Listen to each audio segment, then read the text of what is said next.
The lights dim, and the camera zooms in on the two figures at the podium. The debate is intense, but the tension in the air is almost palpable. Stephen Miller, standing with the arrogance of a man who believes he holds all the cards, sneers at the audience. He launches his attack with the calculated precision of someone who's used to breaking people down. His voice cuts through the silence, laced with disdain. "Let's be honest," Miller starts, locking eyes with Jasmine Crockett, his words dripping with condescension. "Some people want to pretend that diversity is our strength. But we know better, don't we? Your precious ideas of inclusion only create division." The room falls silent. It's a calculated moment, meant to rattle, meant to break. Miller is confident in his words, sure that this sharp jab will strike deep, that it will unnerve his opponent, perhaps even shatter her composure. But Crockett, calm, collected, and unshaken, does not flinch. She stands tall, her gaze steady, her expression unreadable. The silence stretches out, and the audience waits, breath held, wondering if she'll crack under the pressure. Instead, Crockett leans in slightly, and her voice rings out, calm but piercing. "You're wrong," she states, her words cutting through the tension like a knife. "Diversity isn't just a concept. It's our reality. It's our strength. And it's never been more needed than right now, when leaders like you try to tear us apart." For a moment, the room is still. Then, something unexpected happens. A ripple of applause breaks out, small at first, then growing as the weight of her words settles over the crowd. Miller's smug smile falters, just for a second, before he quickly regains his composure. He lets out a brief, dismissive laugh, as if to downplay her response. But the damage is done. The audience feels it. The power has shifted, just a crack, but it's enough to set the stage. The tension rises in the air, and it's clear, Miller's attempt to unsettle Crockett has failed. The real battle is just beginning. And what happens next, no one could have predicted. The debate has barely begun, but the weight of it hangs in the air like a storm cloud. Every word feels heavier, every gesture feels deliberate. The cameras roll, capturing every moment for a national audience, but the stakes here are not just for TV ratings. This is about more than a political battle, it's about the future of America, its very soul. Stephen Miller, with his cold, calculated demeanor, leans into the microphone again. His voice is smooth, almost rehearsed, as if he's delivered this speech 1,000 times before. His words are a familiar brand of divisive rhetoric, the kind designed to make people question who belongs and who doesn't, who is worthy and who is not. "You think you can just push your ideas of tolerance and inclusivity on this country," Miller sneers, his eyes narrowing as he directs his words towards Crockett. "But the truth is, you can't force people to embrace what they don't believe in. You're just another example of a system that's failed to protect the true identity of this nation." The room holds its breath. The audience, split between those who agree with Miller and those who lean towards Crockett, remains on edge. But the cameras don't lie, they capture every flicker of emotion in the room, and there's a palpable sense of tension building as Miller tries to dominate the narrative. He's not just here to debate policies or ideas. He's here to win, to solidify his brand of fear and division as the dominant force in America's future. Across from him stands Jasmine Crockett, her posture unwavering. In stark contrast to Miller's vitriol, her calm resolve is like a beacon of hope. Her eyes don't narrow in disdain.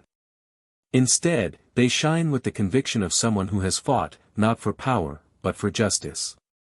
She isn't here to prove a point for her own gain.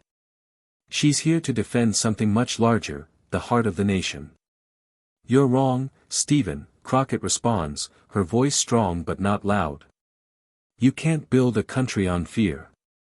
You can't thrive when you divide people into categories of us and them. We are stronger when we embrace what makes us different, not weaker.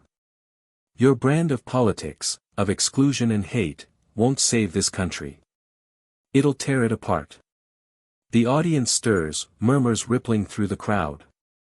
A few faces nod in silent agreement, others furrow their brows, but there's no denying that the temperature in the room has shifted. Miller's smugness is beginning to crack, even if only just a little. His words, meant to sow doubt, are starting to feel hollow. But Miller won't let this moment slip away. He leans forward, his voice sharp as he continues his attack. What Crockett doesn't get, he says, his tone dripping with disdain, is that this isn't about unity. It's about survival. We're in a war for our identity, and if we keep letting people like her push their radical agenda, we'll lose everything that makes this country great. For a brief moment, Crockett's eyes flash, there's a flicker of something, almost imperceptible. But she doesn't respond to the bait. Instead, she calmly takes a deep breath, measuring her words. No, Stephen, you've got it backwards. The fight for this country isn't about preserving some outdated idea of what America was. It's about making sure America's promise of liberty and justice is available to everyone who calls this place home. That's the true fight, the one we've always fought and will always fight. And just like that, it's clear, this isn't just a clash of ideas. This is a battle for the very soul of the nation. Miller represents the forces of division, those who would rather build walls than bridges. Crockett, on the other hand, stands as the voice of a different America, a vision where unity and empathy define the future. The room's energy is palpable now. The media outlets will seize on every word, every reaction. But it's bigger than them. It's bigger than this debate. This is a reckoning. A defining moment where the nation, watching from their homes, will decide, who will shape the future. As the debate continues, the audience feels it. The weight of this moment is growing. The question that lingers is simple yet daunting: will America choose fear and division, or truth and unity? And in that quiet, charged silence, it's clear that whatever happens next, the outcome will shape more than just this debate. It will shape the future of a nation. Stephen Miller's rise to power wasn't marked by merit or vision, it was defined by fear. The story of his political career reads like a blueprint for manipulation, a masterclass in leveraging people's worst instincts to gain influence. It's a tale of a man who traded empathy for expedience and who used hatred as a ladder to climb to the top. Miller, born into privilege, never faced the kind of struggles that most Americans face. His background, one of relative comfort, would never hint at the venom he would later spew across the political landscape. Yet, from the beginning, there was a quiet determination in him, a cold, calculating desire to make a name for himself. And he did so, not by offering solutions or building bridges, but by sowing distrust and division. His success wasn't built on compassion or leadership, it was forged in the crucible of fear. His first major foray into national politics came with the rise of anti-immigrant rhetoric, which Miller eagerly championed. He didn't just argue for stricter immigration laws, he demonized entire communities, painting them as threats to the country's very fabric. His now infamous role in the Trump administration would solidify his status as one of the most divisive figures in American politics. He didn't just want to control the borders, he wanted to control the narrative. And the narrative, for Miller, was simple: fear of the other could unite his base and consolidate power. He rose to prominence with his role in crafting the Muslim ban, a policy that stoked violence and alienation in a nation built on immigration. Miller's fingerprints were all over it. He was the architect of the kind of policies that not only pushed people to the fringes of society but also incited hatred against those who were simply seeking a better life. His rhetoric wasn't just political, it was personal. He called for a crackdown on sanctuary cities, vilified immigrants, and embraced a brand of nationalism that left no room for diversity or compassion. His track record was a string of cynical, hate-fueled policies aimed at dehumanizing anyone who didn't fit his narrow vision of what America should look like. The zero-tolerance immigration policy, which led to the separation of families at the border, became one of the darkest chapters in the country's history. Miller championed it, celebrating the cruelty as a necessary evil. But while he feigned patriotism, he was, in truth, manipulating the fears of a nation to further his own agenda. Miller's hypocrisy was always glaring, though. While he preached about the sanctity of American values, he was more than willing to trample on those values when it suited him. His blatant contradictions became harder to ignore with each passing year. He claimed to be a defender of law and order, yet his policies consistently flouted basic human rights and the principles of justice. He argued that immigrants were a threat to national security, yet he never once addressed the corruption and chaos that ran rampant within his own political circles. His selective outrage was undeniable. But what made Miller's arrogance so infuriating wasn't just the positions he took, it was the way he carried himself, the smug self-assurance with which he spoke. He treated his political adversaries with condescension, as if their concern for human dignity was naive or misguided. His entire persona was built on belittling those who stood against him, calling them weak, unpatriotic, or, worse, un-American. It wasn't enough to win the debate in his eyes, he needed to humiliate anyone who dared to disagree. And yet, despite all the hate, all the fear, and all the destruction he left in his wake, Miller's star began to fade. The very forces he championed, those that divided and degraded, began to lose their appeal. The country grew tired of the constant negativity, the constant rhetoric of fear. People saw through the lies, the empty promises, and the broken systems Miller helped create. His hypocrisy became harder to ignore as the public's frustration with his brand of politics reached a boiling point. But Miller, never one to acknowledge defeat, continued to double down. He continued to feed his base the narrative that the country was under siege, that its very identity was being stolen. He clung to the false belief that if he shouted loud enough, if he stoked the fires of division hard enough, he could hold on to his influence. But the cracks in his armor were clear to anyone paying attention. And it wasn't just the policies or his words, it was his actions. His arrogance, his disregard for truth, and his willingness to exploit human suffering for political gain had left him morally bankrupt. At his core, Miller was the embodiment of everything that was wrong with America's politics. He was a man who used fear to manipulate, hatred to divide, and hypocrisy to control. And yet, in the moment of truth, when the mask slipped and the real stakes of his actions became clear, it was impossible to ignore the ugliness of what he had created. And that was where Jasmine Crockett came in. Because while Miller thrived on fear, Crockett thrived on truth. And as much as Miller tried to manipulate the public, there was a rising wave of opposition, a force of reason and compassion that would prove impossible to silence. As he continued to dig himself deeper, Crockett stood as the moral counterpoint, a beacon of hope in a world that had grown too used to his lies. Miller's arrogance had reached its peak, but it wouldn't be enough to save him. His story was about to collide with the truth, and the truth had a way of cutting through even the most polished façade. Jasmine Crockett's story wasn't one of privilege or easy beginnings. It wasn't the kind of tale that gets told in political rallies or campaign speeches designed to win over donors. No, hers was the story of someone who fought tooth and nail for every inch, for every opportunity to prove her worth, for every moment when the world tried to tell her she didn't belong. She grew up in Dallas, Texas, where her childhood was shaped not by the wealth of her family but by the grit and resilience of her community.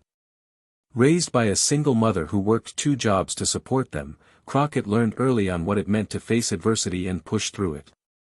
Her mother, a force of nature in her own right, taught her that justice wasn't a word you just used, it was a fight you took up every single day, even when the odds were stacked against you. It wasn't always easy. There were times when Crockett wasn't sure if she could make it out of the struggles of her youth.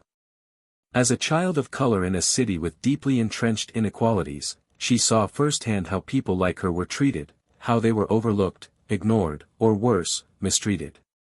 She knew what it felt like to watch people who looked like her suffer under systems that weren't built for them.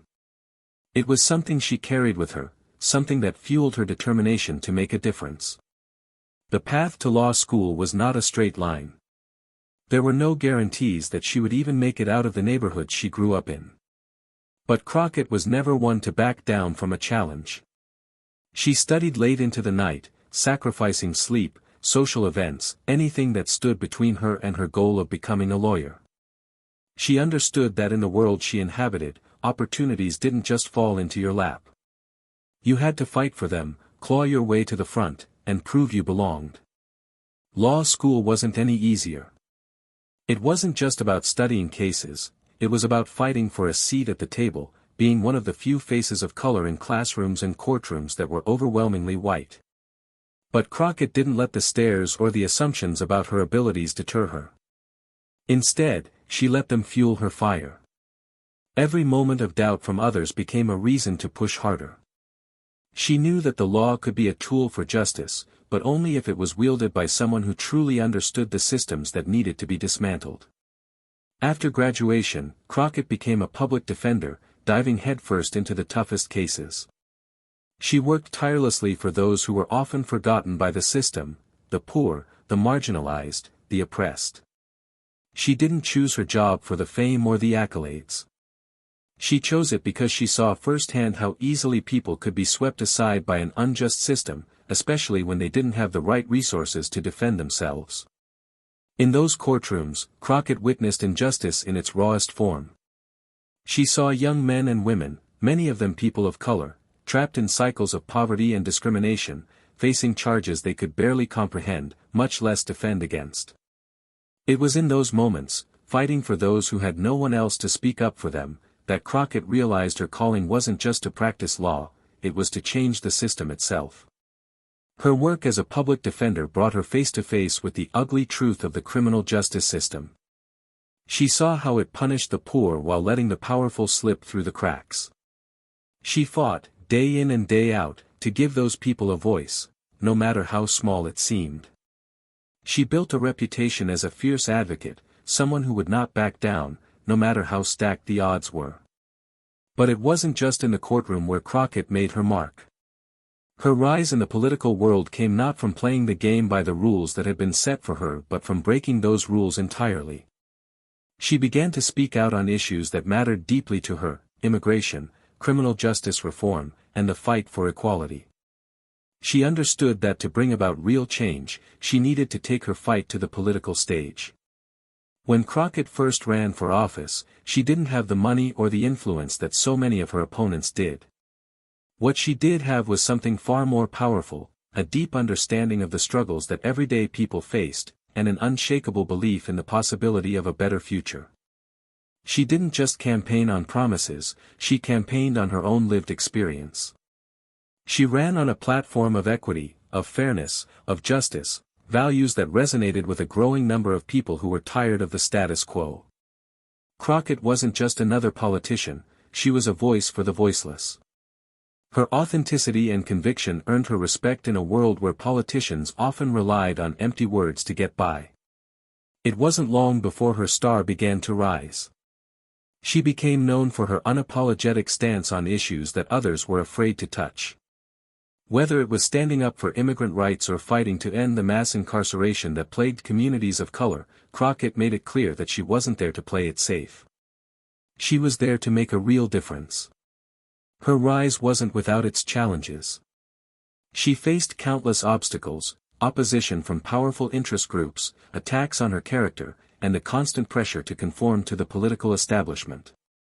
But Crockett never wavered. She remained the same woman who had fought for justice in the courtroom, the same woman who had fought for those who had no voice. Her calm demeanor in the face of these challenges wasn't a sign of weakness, it was a sign of her strength. In the midst of this national stage, when Stephen Miller attempted to rattle her, she didn't react with anger or fear. She reacted with the same dignity and composure that had carried her through her entire life. Crockett's story wasn't one of privilege or easy victories. It was a story of perseverance, of someone who rose from humble beginnings to become a voice for justice.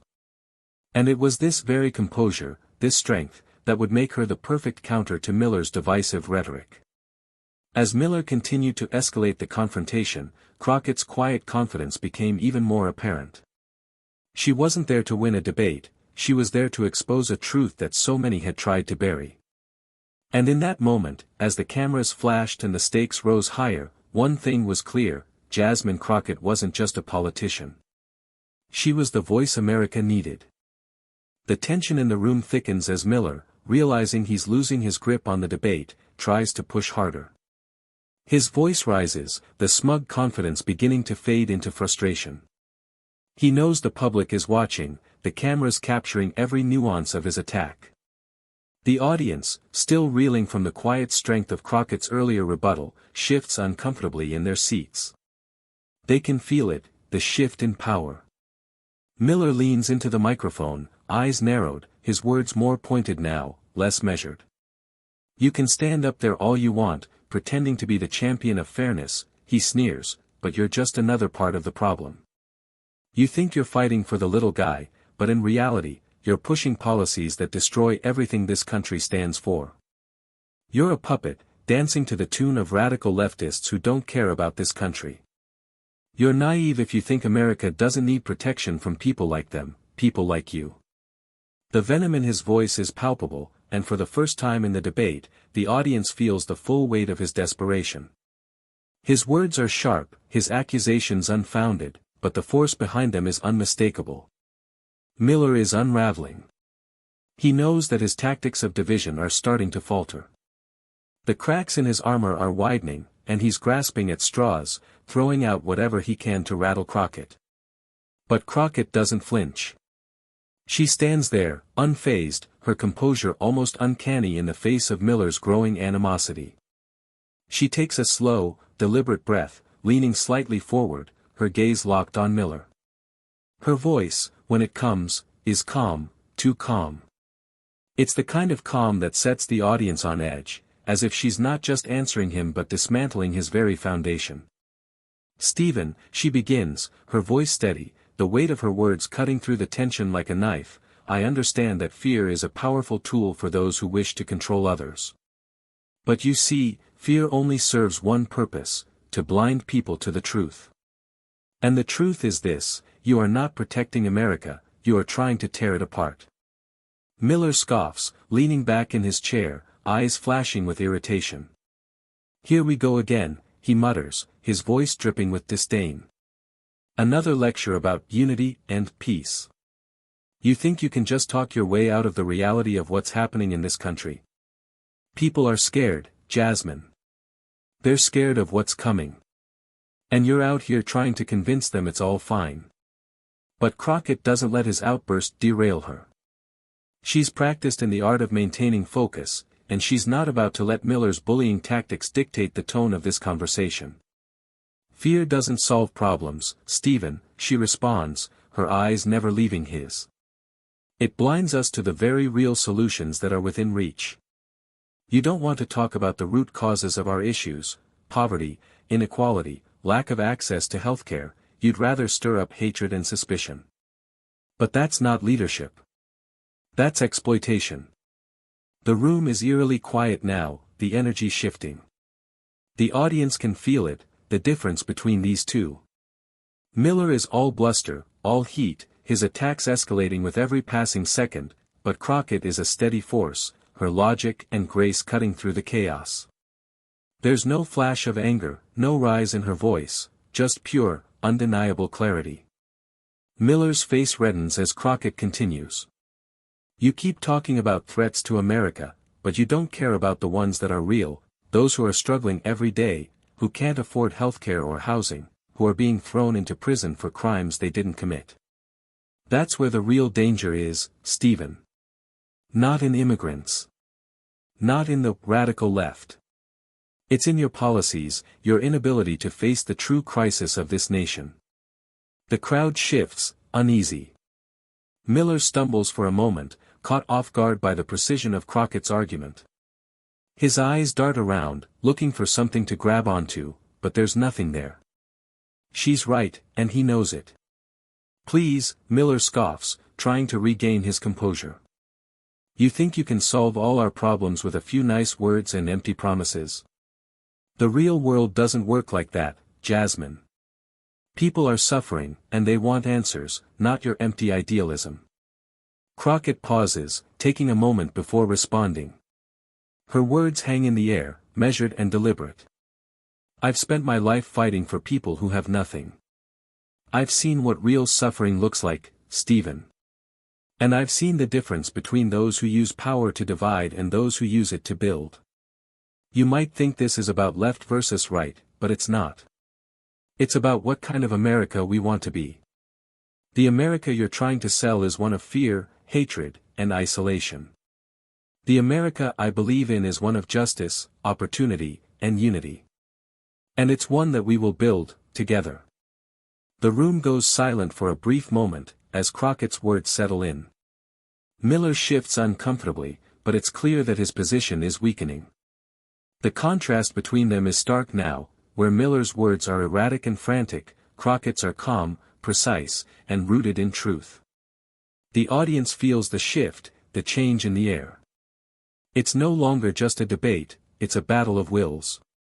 And in this battle, Crockett is winning. She's not just defending her beliefs, she's dismantling Miller's arguments, piece by piece, leaving him with nothing but empty words. The tension is rising, and the anticipation in the room is palpable. Everyone knows something big is coming. But what will it be? And will Miller's arrogance be enough to hold him together, or will Crockett's calm composure be the thing that finally takes him down? The clock ticks down. The moment has arrived. The room is charged with tension, the air thick with anticipation. Miller, his face flushed with frustration, stands at the ready, his hands gripping the podium like a lifeline. He's been pushing hard, throwing personal insults, attempting to rattle Crockett. But now, the tables have turned. Crockett stands tall, unfazed by the storm Miller has unleashed. Her calm demeanor isn't just a defense anymore, it's a weapon, and she's about to use it with surgical precision. She takes a slow, measured step forward, her eyes fixed on Miller. The crowd senses it too, the energy shifting like a rising tide. This is no longer just a debate, this is the moment where everything changes. Crockett doesn't rush. She doesn't have to. She knows that every word she speaks will hit harder than any attack Miller could possibly muster. "Stephen," Crockett begins, her voice unwavering, yet sharp as a blade, "you've been trying to paint a picture, one where fear and division are the only tools we have to save this country. But what you fail to see, what you refuse to see, is that these tactics are only leading us toward destruction." Miller shifts, his eyes narrowing in defiance. He's not ready for what's coming. "Oh, please," he sneers, as if dismissing her before she can even finish. "This is just more of your naive nonsense. You can't run away from the facts. People are scared. And we need leaders who aren't afraid to take action, who aren't afraid to protect this country from those who want to tear it apart." But Crockett doesn't flinch. She's prepared for this. She's been listening, watching, studying his every word, waiting for this very moment. "Let's talk about those facts, Stephen," Crockett says, her voice now carrying the weight of truth. "You keep talking about protecting America. But your actions have shown time and time again that you're not protecting anything. You're protecting a broken system that rewards fear, division, and hate. You want to talk about security? Let's talk about the fact that your policies don't make us safer. They make us weaker." The crowd stirs, an audible shift of disbelief echoing through the room. Miller's arrogance is faltering, but he's still defiant, still trying to hold on to the narrative he's spent years constructing. He tries to interrupt, but Crockett raises her hand, a signal that she's not done yet. "You talked about national security earlier," Crockett continues, her voice cutting through the tension. "You talked about building walls and keeping them out, as if that would solve everything. But let's be real, Stephen. You're not keeping anyone out. You're just keeping people in, trapped in a broken system. Your so-called wall is nothing but a symbol of your failure to address the real problems in this country. We're not in danger from immigrants, we're in danger from our own inability to face our real threats, systemic inequality, mass incarceration, the erosion of our democracy." Miller's face tightens.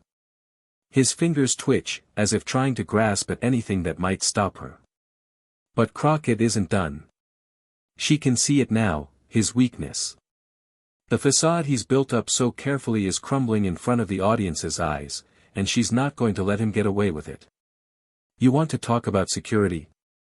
Crockett repeats. "You're playing the fear card to distract people from the fact that your policies are only benefiting the wealthy. You're throwing people into cages at the border, separating families, destroying lives, and you have the audacity to claim that you're making America safer? That's not security, Stephen. That's cruelty. There's a beat of silence in the room. Miller shifts uncomfortably, his confident posture beginning to waver. The crowd is feeling it now, the shift in the power dynamic. Crockett is no longer just responding to Miller, she's dismantling his entire argument, exposing his contradictions one by one. And let's not forget, Crockett continues, her voice growing in strength, your constant appeals to nationalism. You keep preaching about what makes America great. But let me ask you this, what makes America great? Is it the division? Is it the hatred? Is it the fear you've been peddling for years? Or is it the people, the immigrants, the communities of color, the working-class Americans who fight every day to make this country better? You want to talk about patriotism? Real patriotism means fighting for all Americans, not just the ones who look like you or think like you. A low murmur ripples through the crowd. They're with her. The momentum has shifted. Miller's smug smile has faltered, and now, he looks uncertain, unsteady for the first time in the debate. You've spent your entire career telling people who they should fear, Crockett presses. You've spent your career dividing us, telling us that we're not safe unless we build walls and keep people out. But here's the truth, the real threat isn't coming from immigrants or refugees. It's coming from the people who have hijacked this country's values for their own gain, the people who've turned politics into a game of manipulation, of fearmongering, and of lies. You, Stephen, are one of those people. The room goes deathly silent. Crockett's words hang in the air, and for the first time, Miller doesn't know how to respond. His arrogance is shattered. His attacks on Crockett have only exposed his own inability to lead with integrity, with truth. And in this moment, Crockett's calm, methodical approach has dismantled him entirely. Miller stammers, trying to gather himself, but it's too late. The damage has been done. He's lost control of the narrative, and there's nothing he can do to reclaim it. The silence is deafening. The audience, which had been on edge moments before, now seems to exhale in unison. Crockett has exposed Miller for what he is, not a protector of America, but a man who's used fear and hate to further his own agenda. Crockett pauses, letting the weight of her words settle. Then, with quiet confidence, she delivers the final blow. America deserves better than you, Stephen. America deserves truth, justice, and a leader who is willing to fight for everyone, not just the privileged few. The applause begins slowly at first, tentative, almost hesitant. But soon it grows louder, the room filled with the roar of approval. The mic drop moment has arrived. Crockett has won. And Miller, once so confident, stands there, speechless, his arrogance completely exposed. The room is electric. Crockett stands tall, her calm demeanor the perfect contrast to Miller's crumbling facade. And as the applause continues to swell, it's clear that this moment will be remembered, not just as a debate, but as the moment when the truth won out over lies. The moment Crockett delivered her final, stinging blow, it wasn't just the debate that ended, it was the start of a seismic shift. The aftermath unfolded in real time, and the world, glued to their screens, witnessed the kind of political drama that would define a generation. In the hours that followed the debate, social media erupted with a ferocity that sent shockwaves across the digital landscape. Hashtags like hashtag Crockett crushed it and hashtag truth over fear began trending globally, taking over Twitter feeds and Facebook walls with the kind of force that couldn't be ignored. Within minutes, the clips from the debate, especially the mic drop moment, were everywhere. From late-night talk show hosts to amateur political analysts, everyone had something to say. But it wasn't just Crockett's words that were making headlines, it was the way she dismantled Miller's arguments with an unshakable calmness that had left him floundering, desperate to recover. The memes started flooding in almost instantly. One after another, they depicted Miller's face, frozen in stunned disbelief, alongside witty captions that punctuated his collapse.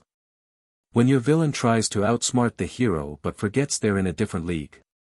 Another one showed Crockett standing triumphantly, with a caption that read, Crockett's calm equals Miller's nightmare. Each meme carried the weight of social validation, each one added to the growing public narrative that this was no ordinary debate. This was a victory for the people. In the span of hours, Crockett's social media following soared. Her Twitter account gained hundreds of thousands of new followers, her Instagram lit up with messages of admiration. Her campaign's donation page saw a flood of new contributions from people across the country. What started as a battle for a seat at the table had turned into a movement, one that transcended the political boundaries Miller had spent his career reinforcing.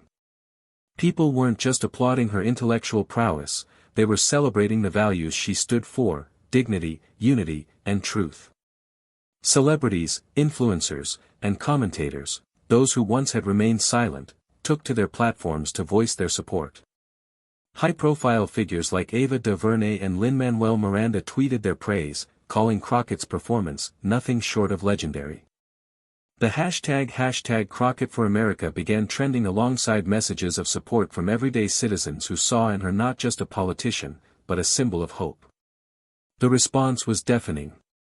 "I just witnessed a masterclass in how to dismantle hate with truth," said one popular political commentator, whose tweet went viral. "Crockett showed us what leadership looks like.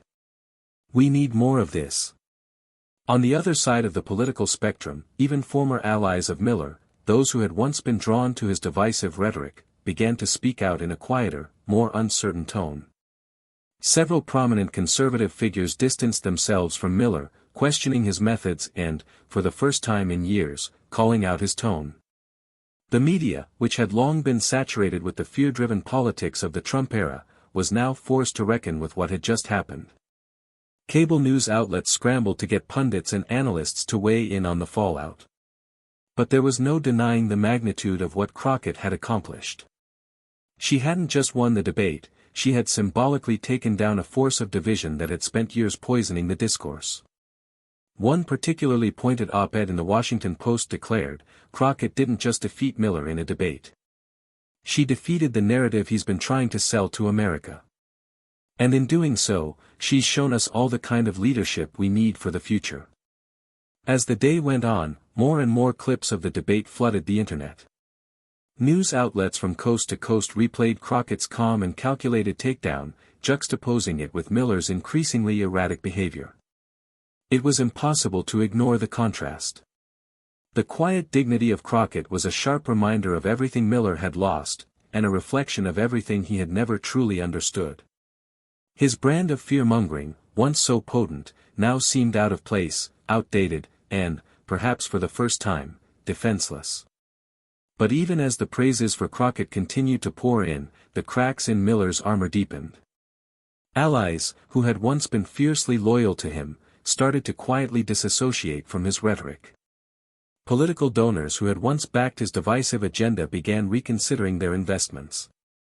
A few well-known conservative voices, prominent figures who had been key in shaping the political landscape over the last few years, started to publicly question Miller's role in the party. Some even made veiled comments about the need for a new direction within the conservative movement. The real shift, however, wasn't just in the political realm. It was in the streets, in the communities, in the hearts of people who had been watching, feeling helpless for so long. As Crockett's victory became more widely known, a sense of collective empowerment spread like wildfire. People saw in her victory not just a political win, but a personal one. For many, it felt as though the nation had just taken a stand against the forces of division and hatred, and they had done it with reason, dignity, and unity. The sense of validation was palpable. Crockett had spoken for those who were tired of the toxic rhetoric and exclusionary policies. Her victory wasn't just a political one, it was symbolic of a shift in the way America was choosing to see itself. As the day drew to a close, the entire political landscape had shifted. What had once seemed like a single debate had morphed into something much larger, a moment in history. Crockett's words, her calm yet unrelenting logic, had cracked the foundation of Miller's divisive empire. The public had spoken. And the message was clear: America was ready for a new direction, one rooted in truth, justice, and the belief that we are stronger together. Crockett had not only won the debate, she had become a beacon of hope for a nation ready for change. And as the applause from the crowd in the debate hall echoed into the digital world, it became clear, this was just the beginning. The days following the debate were a whirlwind of celebration and reflection for Jasmine Crockett. The applause had died down, the memes had flooded social media, and the headlines were filled with praise. But in the quiet moments after the cameras stopped rolling, Crockett knew that this victory was about more than just the public recognition. It was about something deeper, a moment that transcended the politics of the day and pointed towards something far greater, the future of America itself. As she sat in the stillness of her office, looking out the window at the city she had fought for, Crockett thought about the words she had spoken in that debate. They hadn't been just a response to Stephen Miller's divisive rhetoric. They had been a call to action, a reminder to the country that the true strength of America lies not in our differences, but in our ability to come together, to unite around shared values of truth, justice, and dignity. These were the values that had carried her throughout her life, the values that had been passed down from generations of people who had fought for a fairer, more just society. Crockett knew that the battle wasn't over. The victory in that room, on that stage, was a momentary triumph. But the war for the soul of the nation was ongoing. There would always be those who sought to tear us apart, who found power in fear, in hate, in division. But she had seen, in that debate and in the weeks that followed, something far more powerful, the resilience of the people, their collective desire for a nation where justice was the foundation, not the exception. As she reflected on the confrontation, Crockett realized that the real significance of her win wasn't just that she had exposed Miller for what he truly was, someone who had used fear and hatred to build a career.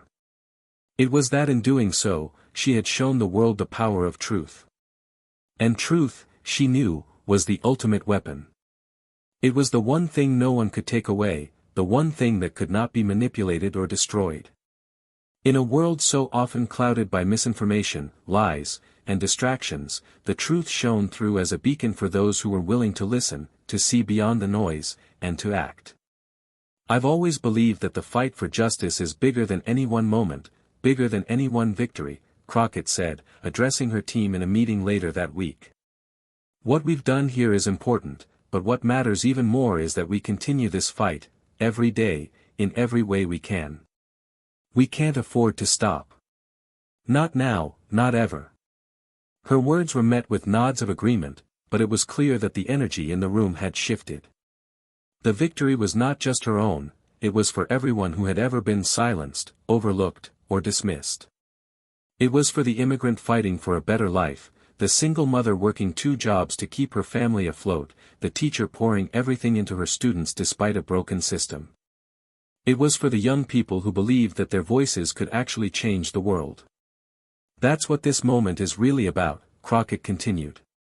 It's about showing people that truth and dignity are not just ideals, they're the foundation of our country. They're the strength that we can all draw from. We must stand up to those who try to divide us, to sow fear and hatred. Because when we stand together, when we fight for justice, nothing can break us. Her team, energized by her words, felt the full weight of what they had just witnessed. This wasn't just about winning a debate. It was about shifting the very narrative of the country. The world was watching, and Crockett had shown them that the future of America was not defined by the loudest voices, the most divisive rhetoric, or the ugliest attacks. It was defined by those who believed in a better tomorrow, those who believed in unity, in justice, and in the undeniable power of truth. As Crockett's campaign continued to grow, so did the movement she represented.